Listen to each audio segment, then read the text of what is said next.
नमस्कार दोस्तों, स्वागत है आप सभी का आज के इस महत्वपूर्ण सेशन में।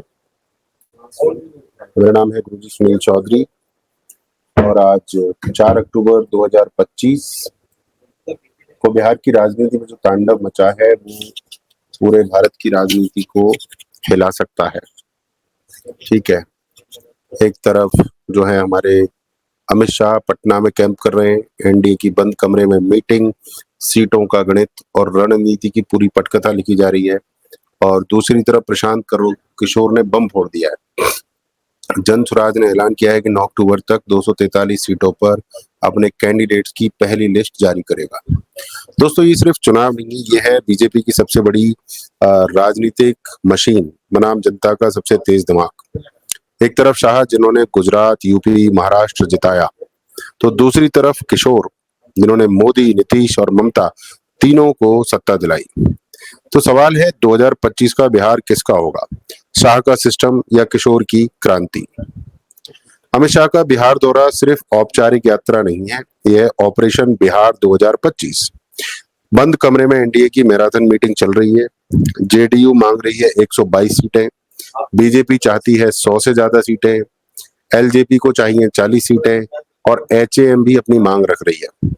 लेकिन शाह का असली लक्ष्य सिर्फ सीटें बांटना नहीं है, वो बना रहे हैं एंटी प्रशांत किशोर अलायंस। शाह की 3 स्तरीय रणनीति है, social engineering, BJP OBC, EBC और महादलित वोटों को जोड़ रही है। नीतीश का महादलित कार्ड प्लस बीजेपी का ओबीसी नेटवर्क, पूरा सामाजिक समीकरण तैयार। नीतीश को साथ रखना शाह की मजबूरी नहीं, रणनीति है, क्योंकि अगर नीतीश अलग होते हैं तो उनका कुर्मी कोयरी वोट पीके के पास जा सकता है। डेवलपमेंट नैरेटिव भी है, विकसित बिहार 2047 के नाम पर सेंट्रल स्कीम्स, एक्सप्रेसवेज, एम्स, सबको मोदी गारंटी कार्ड में पैक किया जा रहा है। शाह का फॉर्मूला सीधा है, इमोशन के साथ एग्जीक्यूशन बराबर इलेक्शन। लेकिन सवाल यह है कि क्या शाह का वही जादू बिहार में दोहराया जा सकता है जहां पीके अब खुद मैदान में है। प्रशांत किशोर वही व्यक्ति जिसने दूसरों के लिए चुनावी रणनीतियां बनाई थी, अब खुद जनता के बीच उतर आए हैं अपने जन स्वराज आंदोलन के साथ। 3 साल की लगातार पदयात्रा, हर गांव और मोहल्ले तक पहुंच, लोगों से एक ही सवाल, क्या बिहार वैसे ही रहना चाहिए जैसा पिछले 30 सालों से है। और अब पीके ने ऐलान किया है 9 अक्टूबर को 243 उम्मीदवारों की लिस्ट आएगी। हर उम्मीदवार जनता से चुना गया होगा, लॉयल्टी नहीं होगी, क्रेडिबिलिटी के आधार पर मिलेगा। पीके कह रहे हैं पार्टी नहीं चुनेगी उम्मीदवार, जनता चुनेगी अपना प्रतिनिधि। उनकी रणनीति है हर जिले का सर्वे, हर ब्लॉक का डेटा, हर उम्मीदवार का सोशल रिकॉर्ड, सब कुछ साइंटिफिक तरीके के साथ। ये सिर्फ आंदोलन नहीं, यह है डेटा बेस्ड पॉलिटिकल रिवॉल्यूशन। जहां अमित शाह की ताकत है बूथ मैनेजमेंट, वहीं पीके की ताकत है पब्लिक सेंटीमेंट मैपिंग। और यही टकराव बिहार की राजनीति का सबसे बड़ा टर्निंग पॉइंट बनेगा।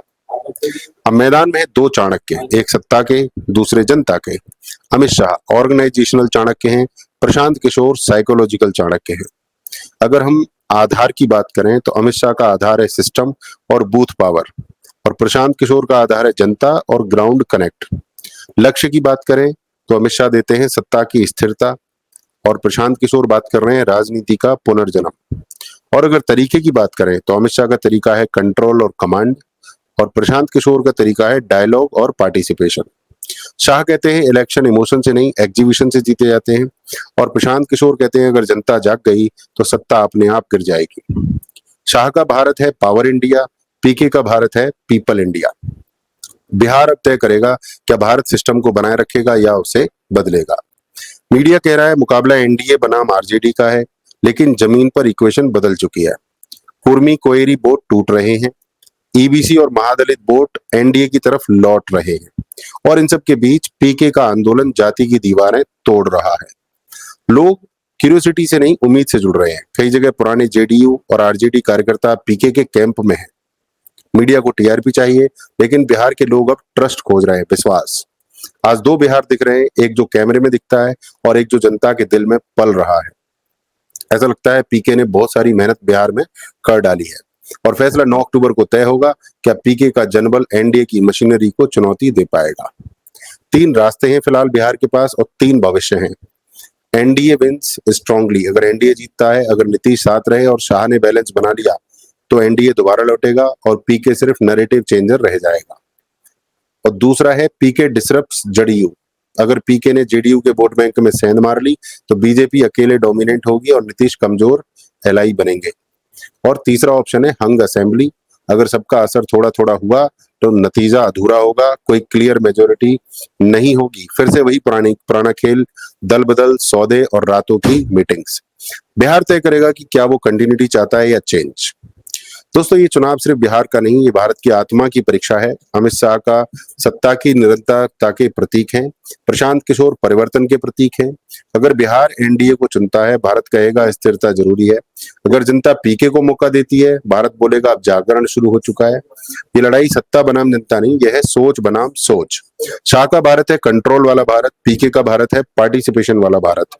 और याद रखिए, राजनीति का अर्थ राज की नीति नहीं, जन की नीति होता है। जिस दिन जनता खुद को समझ जाएगी, किसी शाह या रणनीतिकार की जरूरत नहीं पड़ेगी।